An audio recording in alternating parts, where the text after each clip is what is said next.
और अब आज की एक बड़ी खबर आपको बता दें, 3 राज्यों में उपचुनाव की तारीख में बदलाव कर दिया गया है।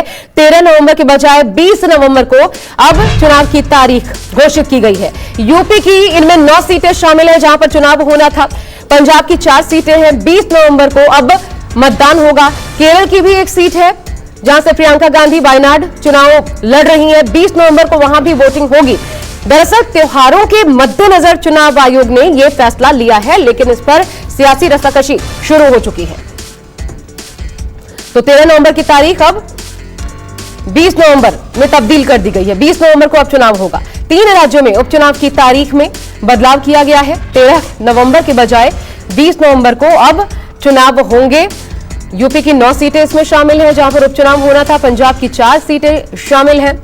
अब 20 नवंबर को यहां पर मतदान होगा। केरल की जो एक वायनाड सीट है जहां पर प्रियंका गांधी, क्योंकि वहां पर राहुल गांधी लोकसभा के सदस्य चुने गए थे, लेकिन एक सीट उन्होंने छोड़ दी, रायबरेली अपने पास रखी। तो ऐसे में यहां पर वायनाड में भी अब 20 नवंबर को ही मतदान होगा।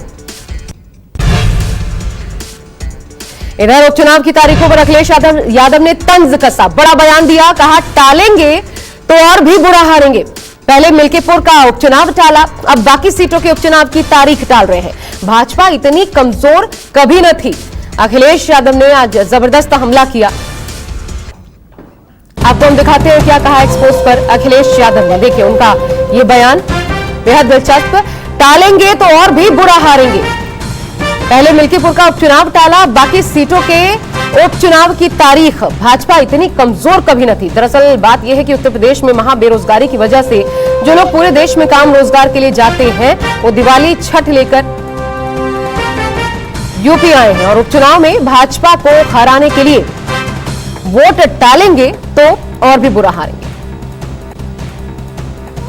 हम सीधा रुख करें, कुमार गौरव मेरे सहयोगी मेरे साथ जुड़ रहे हैं इस पर अपडेट के साथ। कुमार, चुनाव आयोग ने तो बड़ा स्पष्ट कर दिया कि त्योहारों के मद्देनजर, लेकिन सियासी रस्साकशी भी इस बार देखने को मिल रही है। अंदर खाने की जरा बात बताइए, यही वजह त्योहार या फिर कुछ और भी वजह, जैसा कि अखिलेश यादव इंगित कर रहे हैं?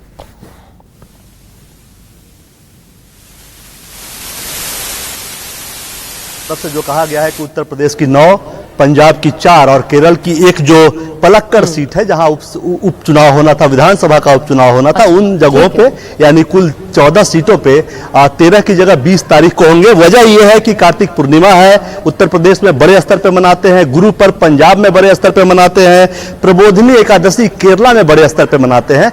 तो इलेक्शन कमीशन को अलग अलग पार्टियों से रिप्रेजेंटेशन मिला था कि इस वजह उत्तर प्रदेश में अगर 13 को चुनाव होता है, वोटिंग होती है, तो संख्या लोग वोट नहीं दे पाएंगे, क्योंकि गंगा स्नान के लिए लोग 3-4 दिन पहले निकल जाते हैं और ऐसी स्थिति में वोटिंग परसेंटेज कम होगा। केरल से भी यही रिप्रेजेंटेशन आया और पंजाब से भी अलग अलग राजनीतिक दलों ने यही रिप्रेजेंटेशन दिया। इलेक्शन कमीशन का ये साफ मत था, उसने इसको आइडेंटिफाई किया, उस वजहों को समझने का प्रयास किया और उसके बाद कहा कि उनका मकसद चुनाव में आम जनता की भागीदारी ही है। लिहाजा पर्व त्योहार की वजह से अगर वोटिंग परसेंटेज कम होता है तो ये ठीक नहीं है। लिहाजा 13 की तारीख जो था उसको बढ़ाकर 20 तारीख कर दिया गया है। जाहिर सी बात है, विपक्ष को एक मौका जरूर मिलता है। इस तरह से जब तारीखें बढ़ाई या घटाई जाती है, हमेशा घटाया तो कभी नहीं जाता, बढ़ाया ही जाता है।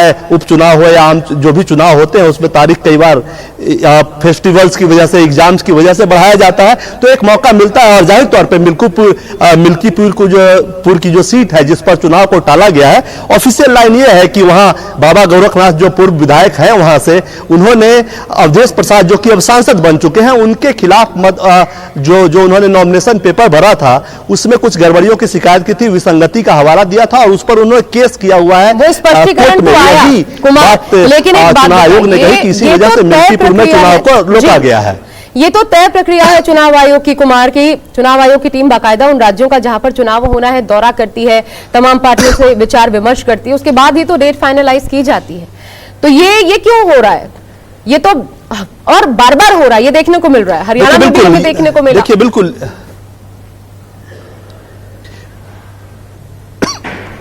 बिल्कुल पूरे राज्य की बात करते हैं और कई बार जब चुनाव आयोग की टीम जाती है तो आप ये कह सकते हैं कि हाँ, उनकी तरफ से ये गलतियां होती हैं। और जाहिर सी बात है, जब ओवरऑल जब चुनाव होता है, जब मुख्य चुनाव, आम चुनाव होते हैं राज्यों में या लोकसभा के, उसमें पूरे देश भर का या राज्यों का दौरा इलेक्शन कमीशन करता है। लेकिन जब बाई इलेक्शन होते हैं तो लोकल जो चुनाव अधिकारी होते हैं उनसे रिपोर्ट मंगाई जाती है। लेकिन हाँ, ये भी है कि बड़े स्तर के जो चुनाव होते हैं, उपचुनाव के अलावा जो आम चुनाव या राज्यों के चुनाव होते हैं, उसमें भी तारीख बदलती है। ये जरूर कहीं ना कहीं खामियां होती हैं, चूंकि पर्व त्योहार की तारीख तुरंत नहीं आती, वो तो पहले से तय होती है। तो कई बार चुनाव आयोग की तरफ से ये गलती होती है और चुनाव आयोग इसका स्पष्टीकरण भी देती है। जहां तक अंदर खाने की बात आप कह रही है, जाहिर सी बात है, देखिए राजनीतिक दलों का काम है, हम लोग भी काफी लंबे समय से इस फील्ड में हैं।